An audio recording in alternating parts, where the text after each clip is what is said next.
오늘 말씀 제목 따라하겠습니다. 희년의 자유선언.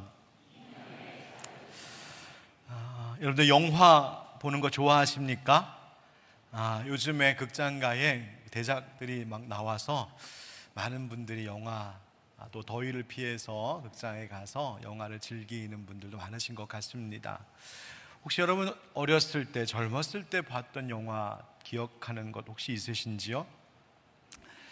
언제인지 정확하게 기억이 나지 않는 제가 정말 아주 어렸을 때에 어머니와 극장에서 영화를 본 적이 있습니다. 그런데 이 영화가 어린 저에게는 참 재미가 없었나 봅니다. 기억이 거의 나질 않습니다. 그런데 그 영화 중에 제게 또렷하게 기억에 남는 몇 장면이 있습니다. 매우 충격적이었기 때문입니다. 영화의 배경음악은 찬송가인데 계속 감옥이 나왔습니다. 어떤 분이 감옥살이를 하면서 고생을 하는데 고문도 받았습니다. 나중에는 일본 순사가 길에다가 뭘 깔았는데 못 같기도 하고 송곳 같기도 한 것을 거꾸로 박아 엄청나게 많이 박힌 판을 깔아놓고 그분에게 그 위를 걸으라는 장면이었습니다. 생각만 해도 소름 끼치도록 무서운 장면이었는데, 그런데 이분이 찬송을 부르면서 그 위를 맨발로 걷는 그런 장면이 어린 저에게는 너무 무서운 영화같이 보였습니다. 또 예수님 그림이 있는 액자를 막 바닥에 내던지는 장면도 기억이 납니다. 그런 기억이 몇 커트 납니다.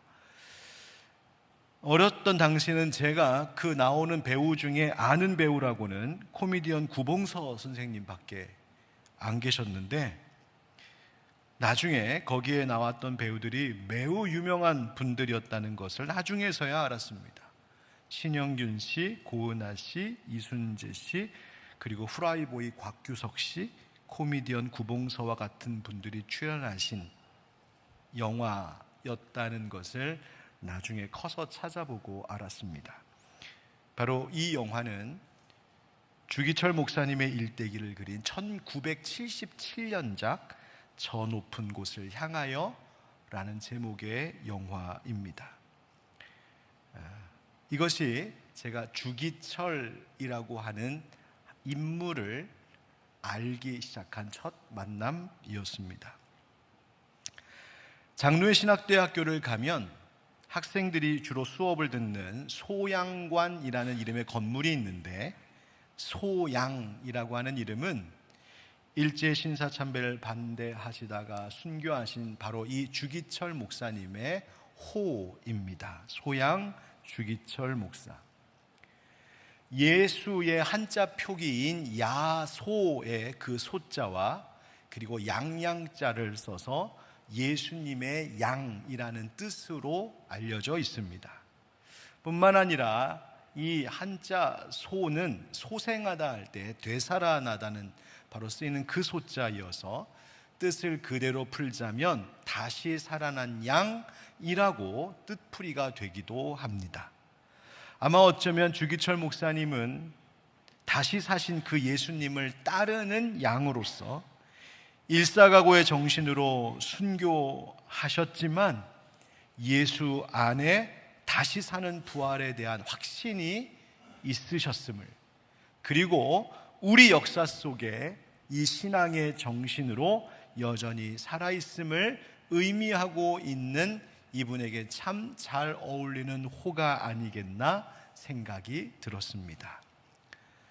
소양 주기철 목사님은 일제강점기 한국 교회를 대표하는 신앙인이자 목사님 순교자이신데, 경남 창원에서 태어나 오산학교에서 공부한 뒤 평양신학교를 졸업하고 목회자가 되셨습니다. 이후 평양 산정현 교회에서 목회를 하셨고, 일제가 신사참배를 강요하자 이를 우상숭배로 규정하며 끝까지 거부하고 저항하셨습니다. 여러 차례 체포와 고문, 투옥을 당하면서도 그 신앙의 절개를 굽히지 않았고 결국 1944년 평양형무소에서 옥사하셨습니다. 특별히 그분의 일사각오로 알려져 있는 그 설교와 삶은 과연 우리가 신앙을 지킨다는 것이 무엇인지, 그리고 우리가 누리고자 하는 자유라는 것이 무엇인지를 다시 한번 생각해 보게 합니다. 신앙의 자유란 그냥 내 마음 내 뜻대로 살아가는 것이 아니라 오직 하나님만을 주인으로 섬기는 것이 참 자유요, 이 나라, 이 민족의 참된 자유도 하나님을 주로 섬길 때에 우리 가운데 가능하다는 것을 알려주신 귀한 역사의 발자취였습니다. 일본 경찰이 무서운 고문을 행하고 신사참배를 강요하던 당시 상황에 주기철 목사님은 5가지 기도 제목으로 구성된 설교를 그 성도들에게 마치 유언과 같이 남기셨는데, 이른바 그 유명한 5종목의 나의 기원이라고 하는 제목의 설교였습니다. 그 5가지 기도 제목, 기원이란 이것이었습니다. 죽음의 권세를 이기게 하여 주옵소서. 장기간 동안의 고난을 견디게 하여 주옵소서. 노모와 처자와 교우를 주님께 부탁합니다. 의에 살고 의에 죽게 하여 주시옵소서. 4번째 항목을 전하시고는 그 말씀을 들은 예배당의 온 교우들이 목사님 어떻게 합니까? 울며 부르짖을 때에 목사님도 마룻바닥을 구르며 찬송하기를, 이 세상 험하고 나 비록 약하나, 이 찬양을 부른 후에 바로 이 5번째 항목을 전하셨답니다. 내 영혼을 주님께 부탁합니다. 결국 옥살이와 심한 고문으로 광복을 맞이하기 고작 1년여를 앞두고 순교하신 주기철 목사님, 그 목사님을 생각할 때에 과연 진정한 의미에서 자유로운 인생이란 무엇인가를 생각해 보게 됩니다. 주기철 목사님은 자유롭지 못한 시대를 사셨습니다. 나라를 빼앗겼고 신앙의 자유마저 빼앗겼고 신사참배 거부와 저항으로 붙잡혀 감옥에 갇힌 자유롭지 못한 몸이었습니다. 그러나 그분의 영혼은 누구에게도 굴복하지 않으셨던 것이죠. 일본이 그분의 주인이 될 수 없었고, 고문과 폭력이 그분의 믿음을 꺾을 수가 없었고, 죽음조차 하나님을 향한 그의 마음을 빼앗지 못했던 것, 그분은 그 모든 것으로부터 사실 진정 자유로운 분이었던 겁니다. 어제 81주년 광복절, 빼앗겼던 주권을 되찾은 광복을 기억하며 우리 민족에게 이처럼 오늘의 자유와 평화, 이 번성함을 허락하신 하나님께 감사드리지 않을 수가 없습니다. 그런데 감사뿐만 아니라 우리는 한 걸음 더 나아가 생각할 것이 있습니다. 하나님 우리에게 주신 자유라는 것이 과연 무엇일까 하는 것입니다. 그저 원하는 곳 마음대로 다 다니고, 원하는 일 내가 마음껏 선택하여 할 수 있고, 자기의 생각을 자유롭게 말할 수 있고 마음대로 표현할 수 있는 것,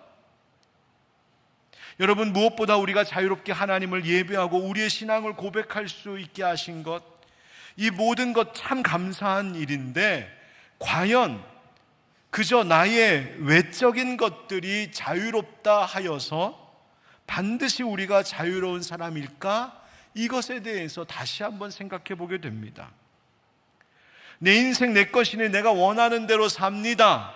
누구의 간섭도 받지 않고 내 마음대로 삽니다. 과연 그것이 자유일까 하는 겁니다. 여러분, 만약 내가 마음대로 세상 물질, 돈 쫓아 살았는데 어느 순간 그런 물질 없이는 행복이라는 것을 전혀 느낄 수 없는 인생이 되어버렸다면 그 인생이 정말 자유로운 것일까요? 세상 성공과 명예 마음껏 쫓으며 살았는데 늘 실패할까봐 조마조마 두려워서 한순간도 편히 쉴 수 없다면 그 인생이 자유로운 인생이라 할 수 있을까요? 내가 원하는 것 마음껏 누리다가, 그런데 이제는 좀 그만하고 싶어도, 끊고 싶어도 끊을 수 없을 지경까지 떨어져 있다면 과연 그 인생이 자유로운 인생이었을까요? 내 몸은 구속받는 것이 하나 없을지라도 그 마음속에 미움과 분노와 비교와 인정받고 싶은 욕망과 탐심과 우울과 슬픔, 좌절, 상처와 공허함 가운데에서 한 발자국도 밖으로 벗어나지 못하고 있다면 과연 그것이 진짜 자유로운 것일까? 우리는 다시 재고해 봐야 합니다. 어쩌면 우리는 정치적으로, 외교적으로, 겉모양으로 광복의 자유를 얻고도 또 다른 거짓된 주인에 붙들려 살고 있지는 않은가 생각해 봐야 합니다. 오늘 우리는 레위기 연속설교 10번째 시간으로 레위기 25장에 나오는 본문 말씀을 함께 나누려고 하는데, 이 25장에 놀라운 하나님의 선언이 나옵니다. 하나님께서 애굽에서 종살이하던 이스라엘 백성들을 해방시키시고 그들에게 그 시내산 아래에서 하나님의 율법을 지금 받고 있는 이 이스라엘 백성들에게 너희가 가나안 땅 들어가거든 반드시 지켜야 할 것이 있다 하시면서 정하신 희년에 대한 말씀입니다. 10절 말씀에 하나님이 이렇게 말씀하시죠. 너희는 50년째 해를 거룩하게 하여 그 땅에 있는 모든 주민을 위하여 자유를 공포하라. 이 해는 너희에게 희년이니라 말씀하시죠. 이스라엘 백성에게 먼저 정하신 것 안식년이었습니다. 매 7년째가 되면 그때는 아무 일도 하지 말고 밭에 파종도 하지 말고 7년째가 되면 안식해야 된다. 그 7년이 7번 돌아가면 이제 49년째도 안식년인데, 그 49년째 뿐만이 아니라 그 다음이 되는 50년째도 안식해야 된다. 이 50년째는 희년이기 때문이다 말씀하시는 겁니다. 이 50년째, 희년이라고 번역된 말 요벨이라는 말인데 수양의 뿔로 만든 나팔을 뜻합니다. 바로 그 매 50년째가 되는 7월 10일 대속죄일이 되면 수양의 뿔로 만든 나팔을 크게 불면서 이 땅에 모든 주민을 위하여 자유를 공포하라 하나님이 명하셨기에 그 이름을 요벨이라 하였고, 그 요벨에서 온 영어 단어가 주빌리, 바로 희년입니다. 이 희년이 되면 종되었던 사람들이 자유를 얻게 되고 잃었던 기업을 다시 되찾게 되고 가족들에게로 돌아갈 수 있게 하셨습니다. 그러나 이 희년은 단순히 50년마다 빚 정리하고 종을 다시 풀어주는 그런 세상의 사회적 제도로 머물러 있던 것이 아니라, 이 희년 속에는 하나님께서 말씀하시는 자유라는 것이 무엇인지 그 희년의 정신이 중요하게 담겨져 있습니다. 오늘 우리 광복절 감사주의를 지키면서 이 희년의 말씀을 우리가 함께 생각해 보므로 우리가 누리고 있는 자유, 우리가 원하는 자유가 무엇인지, 그리고 희년을 통하여 가르쳐 주시는 하나님 말씀하시는 자유의 참 정신이 무엇인지를 우리 깨닫고, 그 정신이 우리가 살아가는 이 시대 속에 우리를 통하여서 다시 구현되는 은혜가 있기를 예수님의 이름으로 축복합니다. 자, 희년의 정신을 말하는 자유의 선언 무엇일까? 그 첫 번째 따라하겠습니다. 주권 선언, 참 주인을 인정하는 자유. 희년이 우리에게 첫 번째 묻는 질문은 너의 주인이 누구인가? 라고 하는 것입니다. 하나님께서 희년이 되면 모든 땅을 쉬게 하셨습니다. 경작 못하게 하셨습니다. 작년에 안식년이어서 경작을 못했는데 그 다음엔 50년째가 마침 희년이면 2년째 연거푸 경작하지 못하게 하셨습니다. 뿐만 아니라 자기 땅으로 돌아가게도 하셨습니다. 왜 이렇게 하셨는지 그 이유를 말씀하십니다. 10절에 보니까 너희는 각각 자기의 소유지로 돌아가며 각각 자기의 가족에게로 돌아가라 하시죠. 왜? 23절 토지를 영구히 팔지 말 것은 토지는 다 내 것임이니라. 너희는 거류민이요 동거하는 자로서 나와 함께 있느니라. 그러나 자기가 물을 힘이 없으면, 여기서 물을 힘이라고 하는 것은 내가 어떤 경제적인 상황 때문에 할 수 없이 내 땅을 팔았는데 이 땅을 다시 가져오려면, 되돌려 받으려면 그 돈을 주고 사야 되지 않습니까? 그것을 물은다라고 하는 겁니다. 그런데 그런 돈이 없으면 그 판 것, 그 땅이 희년이 될 때까지, 희년에 이르기까지는 산자, 그 땅을 매입한 자의 손에 있다가 희년에 이르러 돌아올지니 그것이 곧 그의 기업으로 돌아갈 것이니라 하셨습니다. 다 본래의 주인에게로 다시 다 되돌아가게 돌려줘야 된다 말씀하시는 거예요. 왜? 이유가 23절에 바로 나왔던 그 말씀 때문입니다. 토지는 다 내 것임이니라. 이 모든 것이 다 누구의 것? 하나님. 또 속으로도 내 것 그러셨어요? 아니시죠? 하나님 것이라는 겁니다. 이스라엘 백성들에게 하나님이 땅을 나누어 주셨지만 그 땅의 궁극적인 주인은 이스라엘 백성들이 아니라 하나님이시랍니다. 그러므로 사람이 어떤 상황과 필요에 의해서 가난하여 땅을 팔았다고 해도 영원히 그것을 사간 사람의 것이 될 수 없다 하십니다. 희년이 되면 돌려줘야 됐습니다. 하나님 것이기 때문에. 땅뿐만이 아니라 사람도 그러하다 말씀하십니다. 39절부터의 말씀을 보면 너와 함께 있는 네 형제가 가난하게 되어 네게 몸이 팔리거든 너는 그를 종으로 부리지 말고 품꾼이나 동거인과 같이 함께 있게 하여 희년까지 너를 섬기게 하라. 그때에는 그와 그의 자녀가 함께 내게서 떠나 그의 가족과 그의 조상의 기업으로 돌아가게 하라. 그들은 내가 애굽 땅에서 인도하여 낸 내 종들이니 종으로 팔지 말 것이라. 너는 그를 엄하게 부리지 말고 내 하나님을 경외하라. 우리 55절 다 같이 읽겠습니다. 시작. 이스라엘 자손은 나의 종들이 됨이라.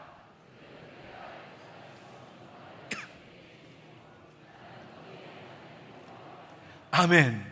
땅도 토지도 하나님의 것이요 사람도 하나님 소유랍니다. 여러분 잊지 마십시오. 우리에게도 마찬가지입니다. 내가 가진 물질, 시간, 재산, 재능, 나의 생명과 인생도 궁극적으로는 다 누구 것? 하나님 것임을 잊지 마셔야 합니다. 나의 인생, 내 소유 다 내 거니까 나 누구 간섭도 받지 않고 내 마음대로 주인 노릇하겠다 하신다면 그것은 하나님의 뜻, 하나님의 말씀과 정면으로 반대되는 것입니다. 주님은 로마서 6장 16절을 통하여 이렇게 우리에게 말씀하십니다. 너희 자신을 종으로 내주어 누구에게 순종하든지 그 순종함을 받는 자의 종이 되는 줄을 너희가 알지 못하느냐라고 말입니다. 우리가 살면서 주인이 누구인지를 분명히 아는 것이 중요하답니다. 누구에게 순종하느냐가 중요하답니다. 바로 그것이 나의 주인이기 때문이라는 겁니다. 여러분, 우리가 자유를 외칠 때 하나님, 나 하나님에게서 좀 벗어나고 싶어요. 나 하나님 상관없이 살고 싶어요. 혹시 그런 마음 가지신 적 있으십니까? 예, 저는 있었습니다. 하나님이 맨날 CCTV로 보고 계신 것 같아갖고 너무 불편해서 하나님, 나 좀 냅두면 안 돼요? 나 내 맘대로 좀 살면 안 돼요? 한 적 있습니다. 그런데 성경은 말합니다. 하나님에게서 벗어나는 것이 자유가 아니랍니다. 하나님에게서 벗어나는 순간 그것은 자유가 아니라 오히려 엉뚱한 가짜 주인들이 나를 삼켜버리는 일이 된다는 겁니다. 그러니 하나님께 내가 온전히 속할 때에 하나님을 섬김으로 하나님이 나의 주인이십니다 라고 고백하는 그 순간 다른 모든 거짓된 주인들로부터 내가 자유롭게 된다는 진리를 성경이 말하고 있는 것입니다. 여러분, 일제강점기 신사참배를 거부하다 옥고를 치르신 목사님 중에 한상동이라고 하는 목사님 계셨습니다. 옥에 계시다가 1945년 8월 17일에 석방되셨는데 그 이후에 주기철 목사님이 섬기던 산정현교회 후임 목사로 목회하기도 하셨습니다. 그리고 나서 나중에는 고신교단 교회를 그 중심의 자리에서 지도하며 활동하셨던 목사님, 1976년 하나님 부름을 받으셨습니다. 한상동 목사님의 설교 가운데 이런 고백이 있었습니다. 이 세상의 모든 일은 하나님의 섭리하에서 이루어지는 것입니다. 참새 한 마리가 땅에 떨어지는 것도 하나님의 허락이 없으면 되지 않는 겁니다. 우리 인생의 모든 일들도 하나님의 섭리와 주권에서 진행되고 있습니다. 우리 기독신자들은 자기 생각, 자기 주장, 자기 뜻을 생각하기 전에 먼저 하나님의 뜻, 하나님의 말씀을 생각해야 합니다. 그 이유는 이것이 인간으로서 가장 바른 사고방식이요 인간의 후회 없는 처사요 행복한 길이기 때문입니다. 그러나 기독신자들 중에도 하나님의 뜻보다 자기 뜻을 앞세우고 여전히 자기 생각이나 주장만 내세우는 이들이 있습니다. 신자가 신자된 것은 하나님의 뜻을 이루기 위함인데 그 기본적인 목적마저 잊은 모습은 한심하기 짝이 없습니다. 여러분, 우리는 우리의 것이 아니랍니다. 모든 것은 하나님의 섭리 아래에 있고 하나님의 주권 아래에 있음을 잊지 말라 합니다. 우리가 쓰고 누리는 모든 것들도 다 하나님 것이랍니다. 왜? 예수 그리스도께서 값을 치르고 우리를 사셨기 때문입니다. 그러므로 그리스도인의 자유는 그저 내가 나의 주인입니다, 내 마음대로 할 수 있습니다를 외치는 것이 아니라 오직 예수 그리스도만이 나의 주인이십니다, 나는 예수님 외에 다른 모든 것들로부터 자유롭습니다 라고 하는 것, 예수님께만 매어 살아가는 것, 그것이 그리스도인의 자유라는 것입니다.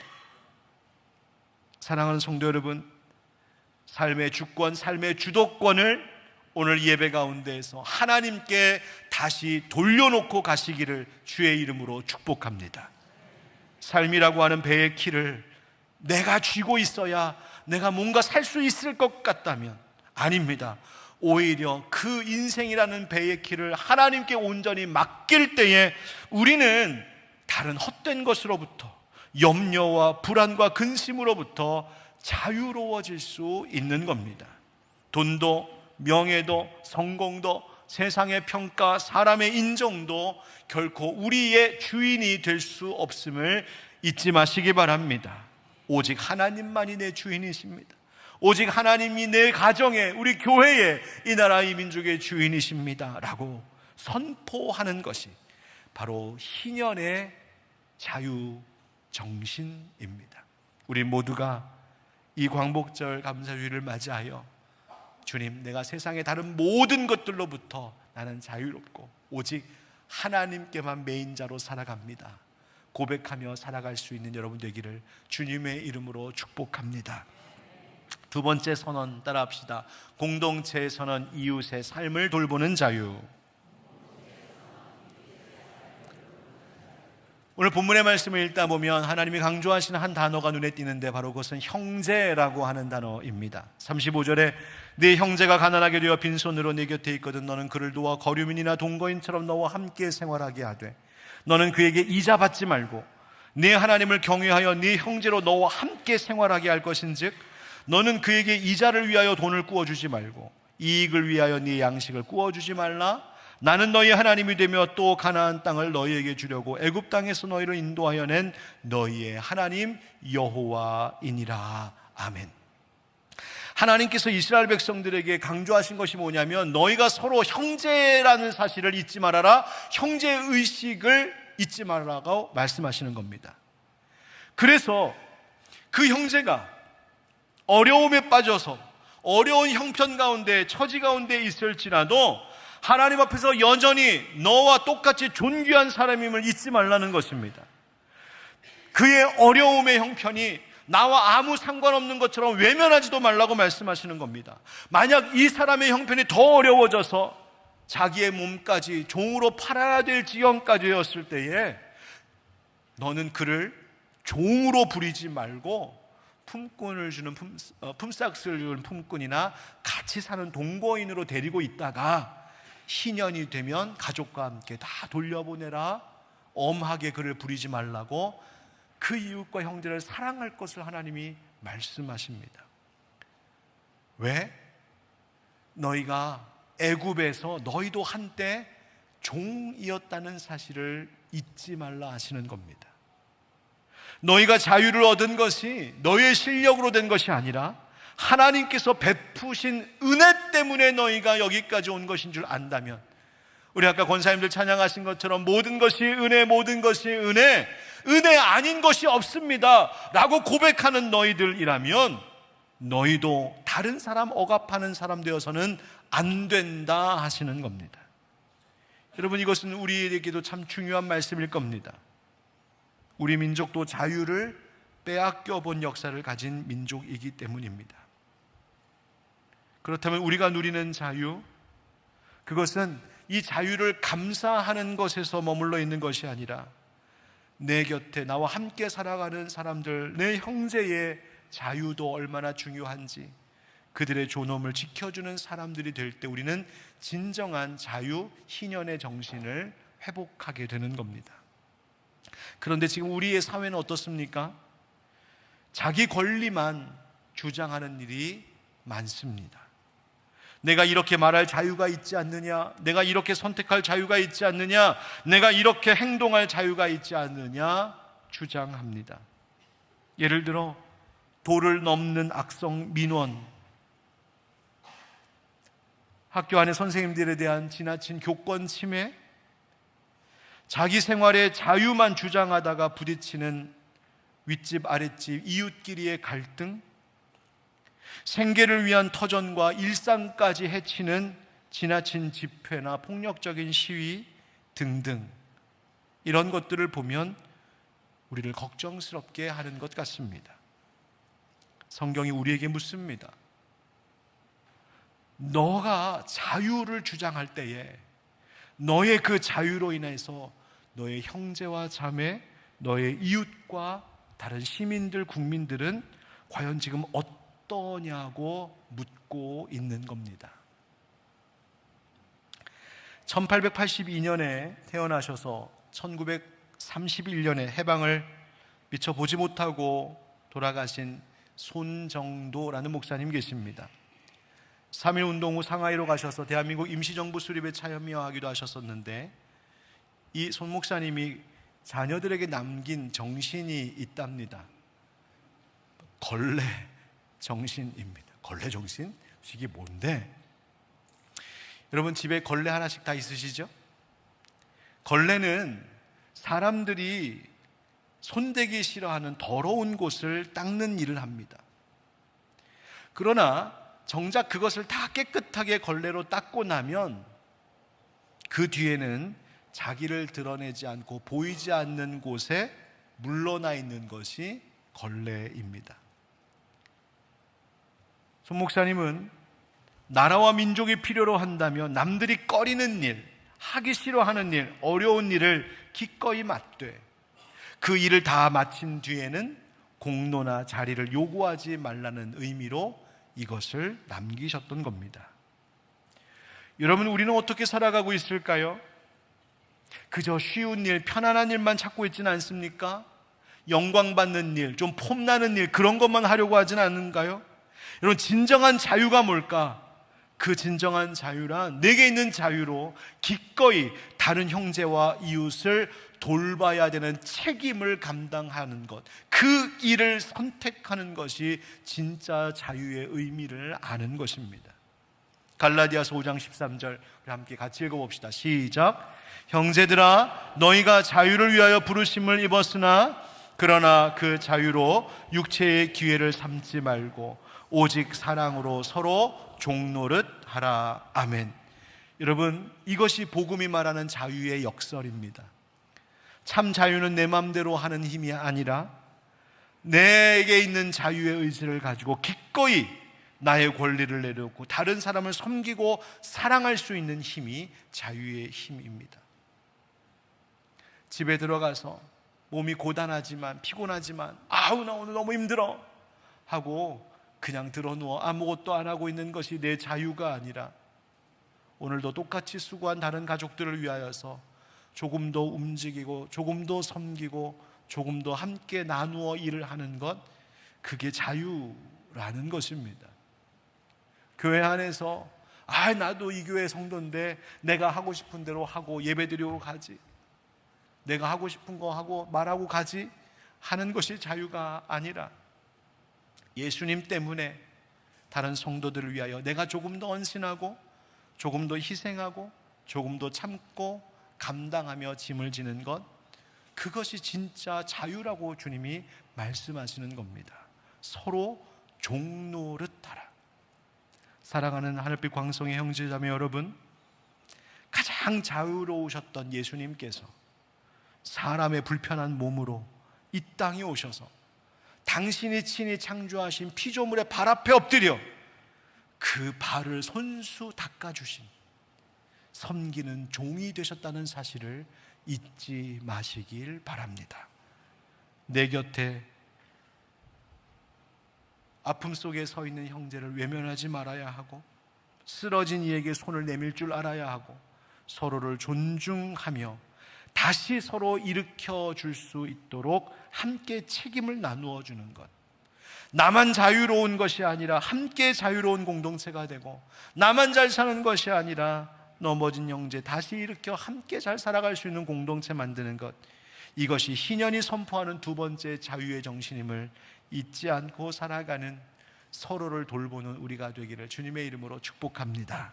세 번째 자유선언 따라합시다. 해방선언, 그리스도 안에서 누리는 참 자유. 우리가 자유를 얻는 것 같지만 사실은 사람의 마음을 여전히 사로잡고 있는 것이 있습니다. 그것이 바로 죄의 문제입니다. 여러분, 우리 대한민국 국민들, 우리가 살아가는 삶과 사회를 바라보면 그런 생각이 듭니다. 1945년 광복을 통하여 이 땅 가운데 정치적인 자유를 얻었고, 경제적인 발전도 그 이후로 이렇게 눈부시게 이루어 왔으며, 이전보다 훨씬 많은 권리와 선택을 누리며 살 수 있게 되었습니다만, 외적인 조건들이 자유롭게 되었다 하여서 인간의 내면, 그 영적인 것들마저 자유로워지는 것, 저절로 자유로워지는 것이 아니라는 것을 깨닫게 됩니다. 우리는 모든 것들을 참 자유롭게 할 수 있는데, 그러나 여전히 우리 인간은 끝없는 욕심과 욕망, 또는 끝없는 미움과 다툼, 멈추지 않는 염려와 불안, 두려움, 아무리 채워도 채워지지 않는 공허함, 씻기지 않는 죄책감과 슬픔과 우울, 절망과 낙심, 상처, 이러한 것들에 여전히 붙들려 살아가는 영혼들을 많이 봅니다. 왜? 우리 안에 해결되지 않은 바로 죄의 문제 때문에 그렇습니다. 여러분, 우리는 죄인이기 때문에 자유를 원한다고 하지만 사실은 우리 스스로를 진정한 의미에서는 자유롭게 할 수 없는 존재입니다. 죄인이기 때문에. 그래서 어떻게 하나님 하셨습니까? 우리에게 아들 예수님을 보내주신 것이죠. 예수님께서 공생애를 시작하시면서 나사렛 회당에서 이사야서 말씀을 들어 이렇게 읽으셨습니다. 누가복음 4장 말씀, 주의 성령이 내게 임하셨으니 이는 가난한 자에게 복음을 전하게 하시려고 내게 기름을 부으시고 나를 보내사 포로된 자에게 자유를, 눈먼 자에게 다시 보게 함을 전파하며 눌린 자를 자유롭게 하고 주의 은혜의 해를 전파하게 하려 하심이라 하였더라. 아멘. 이 주의 은혜의 해, 지난주에도 말씀드린 것처럼 바로 희년을 생각하는 말입니다. 예수님께서 이 말씀을 읽으신 뒤에 놀라운 선언을 하시는데 뭐라고 하셨냐면 21절에 가서 보면 이 글이 오늘 너희 귀에 응하였느니라 하십니다. 응답됐다는 겁니다. 이루어졌다는 것입니다. 어떻게? 예수님이 이 땅 가운데 우리에게 참된 자유, 진정한 해방을 주기 위하여 오신 메시아, 우리 구주이시라는 것입니다.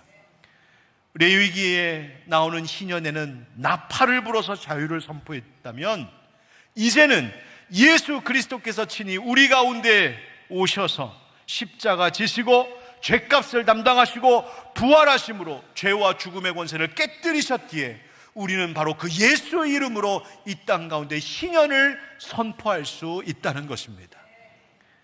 예수님 말씀하셨어요. 요한복음 8장에 우리 한번 같이 읽어봅시다. 시작. 그러므로 아들이 너희를 자유롭게 하면 너희가 참으로 자유로우리라. 아멘. 누가 우리를 자유롭게 하면? 하나님의 아들이신 예수 그리스도께서 우리를 자유롭게 하는 것, 그것만이 진정한 참 자유라고 말씀하시는 겁니다. 그래서 이제는 우리가 죄의 종이 아니라 나의 참 주인 되신 예수님 따라 삽니다. 죄가 시키는 대로 사는 것이 아니라 나의 참 주인 되신 예수님의 종으로 주님 원하시는 대로 삽니다. 그거 고백하며 사는 것이 자유인이라는 겁니다. 그래서 세상의 물질 유혹 앞에서 아니요 라고 말할 수 있는 용기, 육체의 정욕과 욕망 앞에서 썩 물러가라 담대히 말할 수 있는 용기, 내 안에서 일어나는 미움과 분노의 감정에도 불구하고 아닙니다, 나는 예수님 때문에 그를 사랑하겠습니다, 용서하겠습니다 말할 수 있는 그 마음. 세상 사람들은 끊임없이 내 손에 뭔가를 거머쥐려고 애를 쓰는 이 경쟁 사회 속에서 아니요, 나는 내놓겠습니다, 나누겠습니다, 베풀겠습니다 할 수 있는 그 마음. 사람들의 칭찬과 인정과 부러움과 인기에 목말라 하고 있는 이 시대 분위기 속에서 아니요, 나는 사람이 아니라 오직 하나님만 바라보며 살겠습니다 외칠 수 있는 그 마음. 여러분, 그것이 진정한 신년의 자유정신임을 잊지 마시기 바랍니다. 앞서 맨 처음 소개했던 주기철 목사님, 그분의 5종목 기도, 그 설교 중 한 대목을 읽어드리겠습니다. 못합니다. 못합니다. 그리스도의 신부는 다른 신에게 정절을 깨드리지 못합니다. 이 몸이 어려서 예수 안에서 자라났고 예수께 헌신하기로 10번 100번 맹세했습니다.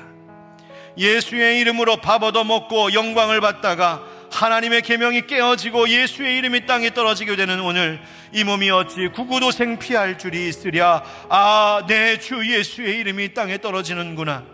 평양아 평양아, 예의 동방의 예루살렘아, 영광이 네게서 떠났도다. 모란봉아 통곡하라. 대동강아 천백세에 흘러가며 나와 함께 울자. 드리리다 드리리다, 이 목숨이나마 주님께 드리리다. 칼날이 나를 기다리느냐?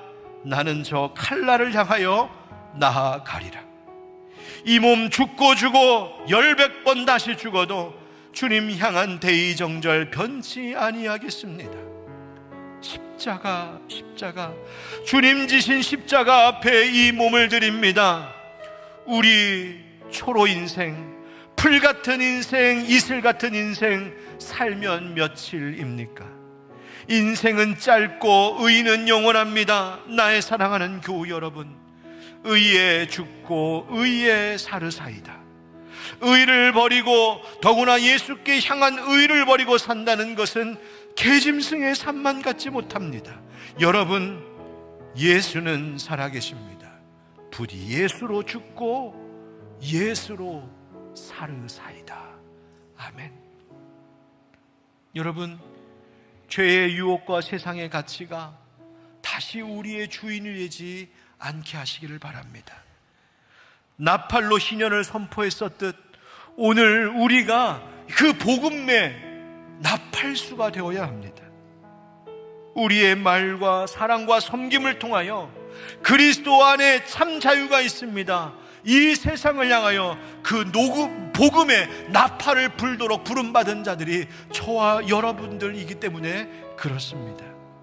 사랑하는 성도 여러분, 광복절 감사주일 맞이하여서 하나님께서 이 나라에 주신 자유와 이 평화와 이 풍요로움 앞에 정말 겸손히 감사할 뿐만 아니라, 더 나아가 예수 그리스도 안에 있는 참 자유를 세상에 나팔 불듯이 외치며 전하며 살아낼 수 있는 우리 모두가 되기를 주님의 이름으로 축원드립니다. 아멘.